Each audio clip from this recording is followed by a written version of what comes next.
Hi guys, I'm Samara and I'll be discussing paranoid personality disorder with you today. So first things first is what I'm going to be discussing. So I have what is paranoid personality disorder, the causes of this disorder, symptoms, who the disorder affects, diagnosis, misconceptions, types of therapy and treatments, and of course my sources. So of course, what is paranoia personality disorder? Um, Paranoia personality disorder, also known as PPD, so I don't have to say it as much, is a mental health condition that is shown with distrust or suspicion of others without adequate reasoning. People with this disorder feel others are out to get them or to harm them, to embarrass them, things like that. Um, People with this disorder do not believe they have a problem. Like they believe their behavior and way of thinking isn't um, is problematic. Next is the causes.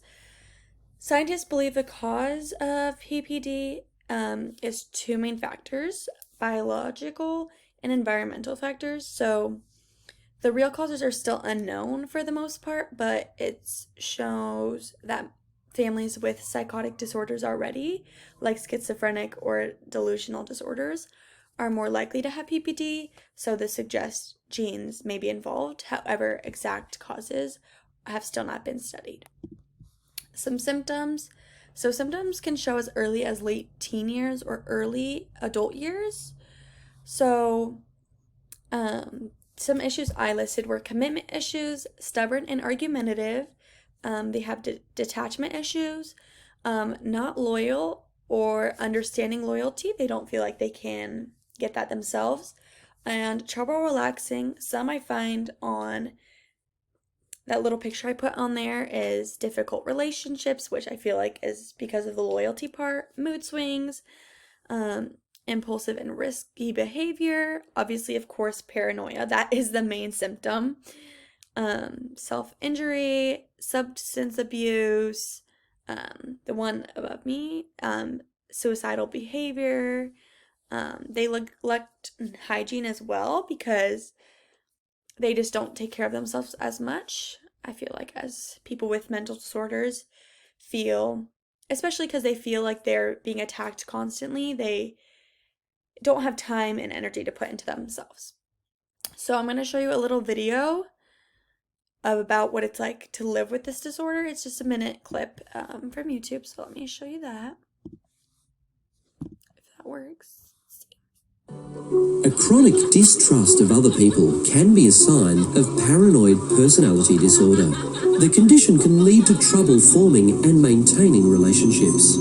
People with this disorder often believe that others are trying to demean, harm, or threaten them. Typically, they'll feel victimized and socially isolated, and this can lead to controlling or aggressive behavior. There are no easy answers, I'm afraid. It's difficult to treat because sufferers are often suspicious of those who want to help them. Therapy may be your best option. This would need to be ongoing and pretty much lifelong. If followed through, though, this sort of treatment can be very effective. Paranoid personality disorder often emerges during the teenage years, but it does tend to ease by the age of 40 or so. So that was a little clip, just a little cartoon that kind of is suggesting what I wrote and what is soon to be shown to you.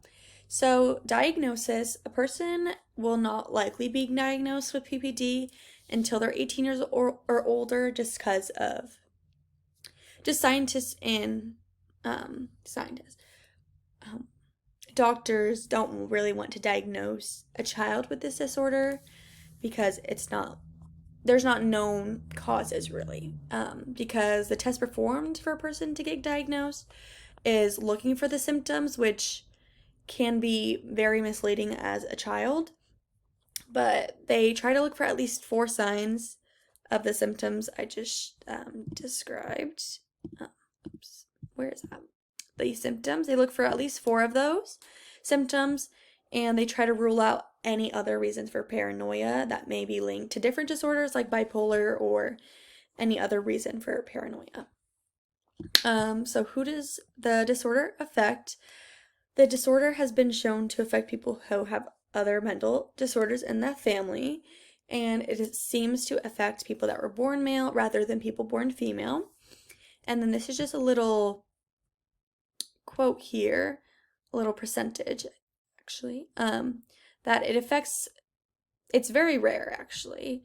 Unlike bipolar and things like that, it's much more rare.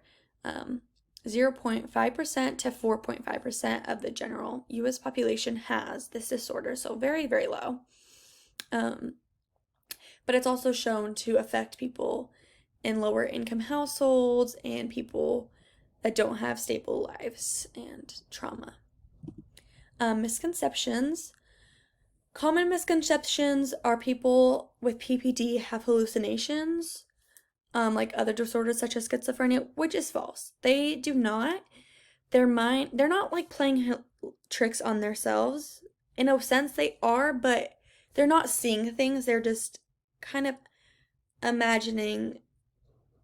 How do I say this? They're not hallucinating anything that's not technically happening. They're not hallucinating people. They're just hallucinating different feelings towards themselves. PPD makes people dangerous and should not be taken seriously, which is also false. They are normal people with a disorder, a mental disorder. We should always take mental health very serious. It's not something to ever joke about or taken lightly. It's always a very serious thing. So they should be taken seriously, and we should be helping them if they do need help. So, help, types of therapy and treatment. So, treatments, both medication and therapy, can help those who suffer from PPD and help calm their paranoia. So, medication, there's not a specific medication that is for PPD, but they just use antipsychotic drugs that is used for other things. But CBT, which is cognitive behavioral therapy, can help someone with paranoia personality disorder and recognize their destructive beliefs and thought patterns. Continual therapy will be needed for a person with PPD if they want to participate in their daily life with a better mentality and not see things against them constantly. And what else? And here are my 3 sources.